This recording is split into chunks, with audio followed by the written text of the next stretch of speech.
Hello po mga kapatid, bigyang daan po natin mga kapatid kung ano po yung ibig sabihin ng kailangan ipanganak muli. Yun po yung sinasabi ng ating Panginoong Hesus. Dun po sa sinare ko na clips niya nung siya po ay andito sa upang ibabaw mga kapatid. Ibig sabihin mga kapatid, meron tayong physical na buhay at saka spiritual na buhay mga kapatid. Ngayon mga kapatid, kailangan nating mabuksan yung spiritual nating buhay. Ibig sabihin nito, ito na po yung simula na makilala natin ang ating Panginoong Hesus na kailangan po natin siyang tanggapin na siya po yung ating tagapagligtas at tayo po ay manampalataya sa Kanya upang makuha po natin ang ating regalo sa Kanya, sa ating dakilang Diyos amang makapangyarihan, ang buhay na walang hanggan.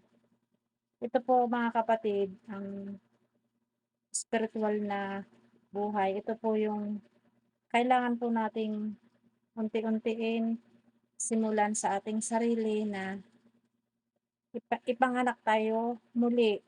Ang pagbabago po natin sa ating sarili na mas piliin po natin ang tama, mga karakteristik o pag-uugali natin na sumasadyos po ang ating karakter, mga kapatid.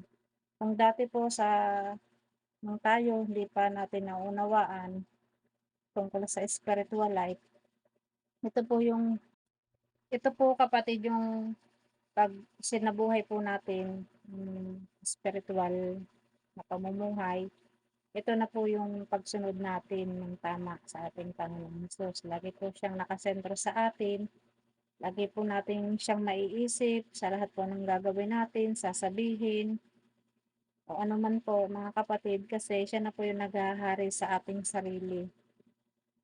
Ayun po mga kapatid. Yun lang po, salamat po mga kapatid, nawa po, naunawaan niyo po yung mga shine ko sa inyo.